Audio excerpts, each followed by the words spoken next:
Good morning again, South. So Kim had promised to make a paper crane installation and hang it from the ceiling of the sanctuary if the pledging numbers this year reached more than last year, any number greater than last year. The pledges did not reach this, and the disappointment Kim feels for sure is real. She wondered whether to toss the paper cranes that she had been folding, nearly 500 already now. I emailed her quickly back, "Wait, don't." She's threatened to burn them. And I said, "Do not burn the cranes." I wonder if we can find a way to transform this message, the low pledging and its disappointments. South Church pledge numbers are very low relative to the total church budget. I think most of you already know this, and if you don't, you will see it in the budget that you have in the mail for this year. Kim was promising paper cranes, symbols of healing and hope, as a way to motivate some action in a new direction. With the pledging numbers so low relative to the total church budget, it is really quite a blunt, the fact of how much South is living off the labors of our ancestors. We as South are at a point where the financial commitments of the ancestors is sustaining the church as it has been. But the financial giving of the living congregation of South, of you all, the financial giving of the living congregation of South as it is now, meaning the numbers that we see in pledging, would lead South into being a very different church. It would have to. It will have to when the money from the ancestors is spent. Maybe this new church, maybe this breaking is okay. Maybe this breaking is even of the Spirit. Maybe there is hope and healing in the hard to take in pledge numbers. How so? In their honesty, if we listen to them. Honest. Some of you are unable to give. You are flat out of cash. You are giving in all dimensions of your life, and you are barely getting by paycheck to paycheck. Or you are living on a very, very tight fixed income. Fine. Some of you may not give or give much because while South is a part of your life, it sort of is a passive part. Honest. Some of you choose not to give to South financially. You could, but you opt not to. Because you have reservations about South. Because you are not sure you want to put your hard-earned money into this pot. Because you distrust something in South. And you sort of also feel, we don't really need it. I would like South to have the courage of spirit, which brings the willingness to confront ourselves honestly. The courage of spirit in reading ourselves as we are. The budget is one of those places where you can see yourself described. The cranes, the paper cranes that Kim was making, they emerged in Japan as a symbol of hope and healing. Kim was going to make an installation of paper cranes hanging from the Great South Sanctuary, somehow getting them up there. These pledges did not come in. But I urged Kim, do not throw the cranes away, do not burn them, because South needs healing and hope. And maybe the budget is actually one place where we can honestly see that. We have to first accept where we are, even appreciate where we are, in order to be given into transformation. Root level change, radical root level change is on the horizon for South, as it is for our country. And these pledge and budget numbers speak in some basic way to that fact. The church as it has been is not working. What if we release the cranes into that fact? The church as it has been is no longer working. What if we release the cranes into that? Fold our honesty into them, fold our gratitude into them, fold our intention into the cranes, a symbol of hope and healing. Fold ourselves into the cranes as we do in our faith. unfolding our lives into Christ, acknowledging our need of healing, acknowledging our hope of hope, acknowledging our willingness to go in to the heart of transformation. This is a time of significance for you, South, as it is for our country. This is a transition, a threshold, a liminal space, the long, uncertain territory that both calls us and frightens us with transformation, reformation, stories of new creation. I want you to be ready and willing to go where God is leading. That is my prayer for you, as it is for me. And readiness starts with some truth-telling. There is hurt here among South. There is worry and wear. There is exhaustion and resignation. All of these are in our country too. And as there is in our country, there can be within the hurt a root level healing, which is the great possibility of all thresholds. Faith can hold the hurt. Faith can expand us to be healed, to be willing to engage in our healing, and so to have a role in the world as it is now. We have to write each other in instead of daring each other out. God has given us life, friends. Life is to be lived. I have questions that I carry in this time of bridge ministry, this time of discernment ministry with you. I've carried them from the beginning, really. But they get louder as time goes on, and as the arrival of your new minister gets nearer, even while that process is still very much in process. The questions are these. Do you have the desire and the capacity to acknowledge the hurt that is among you? Do you have the desire and capacity to grieve the loss, all kinds of loss? Do you have the desire and the capacity to create new ways of being church, informed by the hope of God's resurrection and God's resurrecting way? Do you have the desire and the capacity to hold one another in a fierce humility?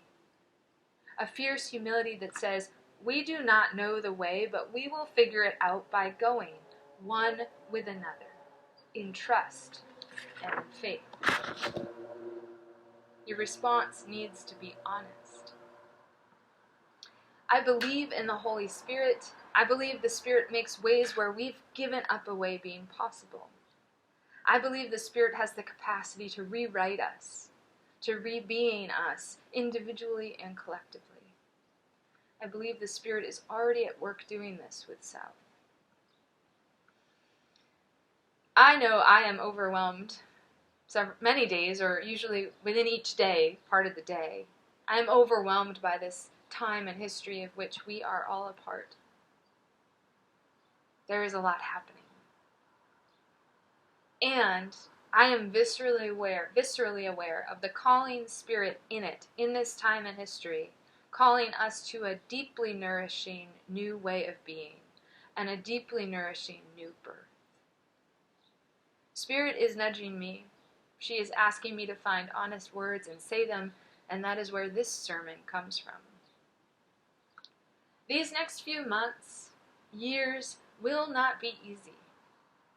It will be a long labor if you desire to participate in the birth. For South, and for the South that must become and re-become in the new world that is also being born. Death is also near. It is part of the laboring always.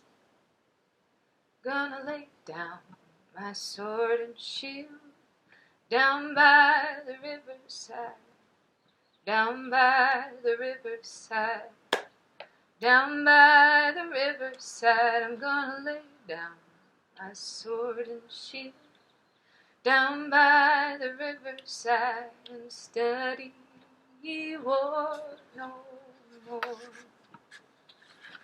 There are things that need to be laid down, that are your swords and shields.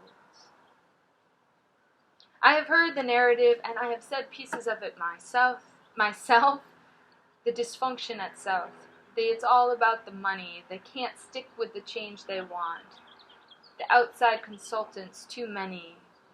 The issues with authority. The siloed people doing their own things, and on and on. At some point, this fulfills itself. It becomes the place grooved, magnetized. Stop it. That's what I really want to say. Stop it. Take a look at yourself with the honesty of the Spirit. Pause. Ask God to help you see yourself with sacred humility. I ask God to do the same for me. None of us knows the way. Not one of us. But South with Spirit could make a way by walking it. To do so, South needs to give itself into a new story, or even better, many stories. Threshold liminal spaces are not about mere ordinary change. They are for reformation, as in taking apart the pieces to reconstruct and recreate. Deconstruction is painful. It sounds painful. You're taking pieces apart that have been hinged. It is painful. But we were given this life to be alive in, and living takes labor and death and resurrection.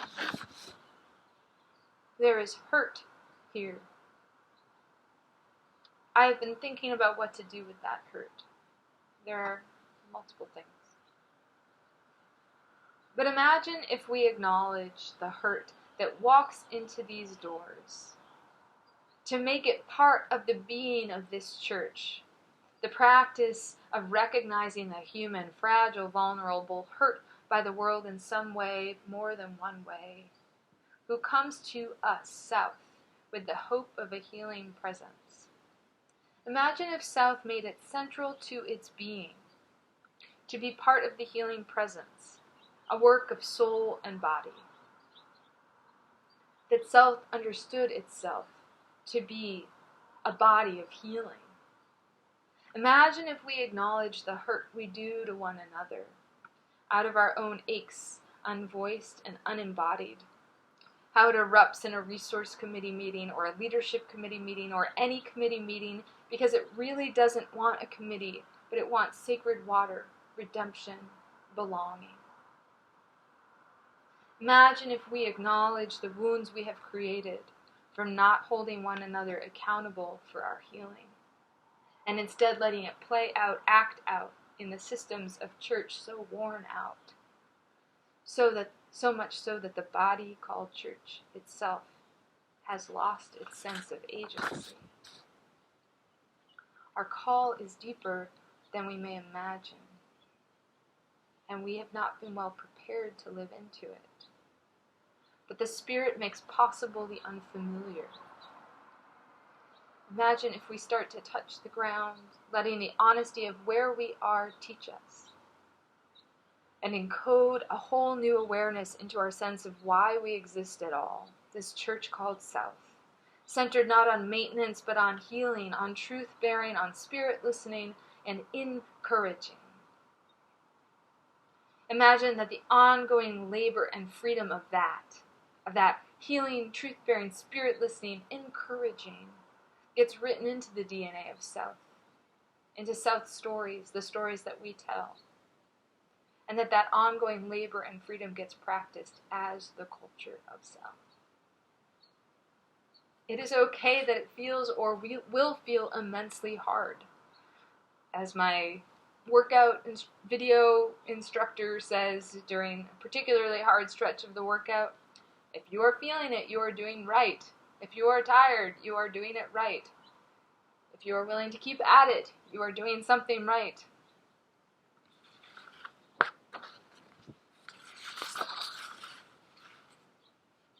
So may the hard be a heart of labor and not of resignation. the heart of vulnerability and not of possession, the heart of giving over to spirit, not the heart of gripping so tight to the power you have known. You are God's, and so each end is a beginning. And I come to the end, almost, bringing in the scripture now for the first time in the sermon. We have the story of Sarah and Hagar. Sarah and Hagar could have a reunion. Sarah could share about her jealousy. Hagar could fold her arms, listening skeptically, not convinced at the apology, but willing to be there and to listen. And Sarah could continue to show that she is sorry for it all. And they could yell at one another and yell about the whole patriarchy of it. And they could cry a whole lot at the hurt of it, the ache of it, and they could yell some more. And Hagar could tell Sarah how hard it has been and how she has made a way, but how hard it has been, and she has made a way, and God has blessed her way. And Sarah and Hagar could come together, women getting along. They could write a New Testament for our sacred scriptures. And South could do the same.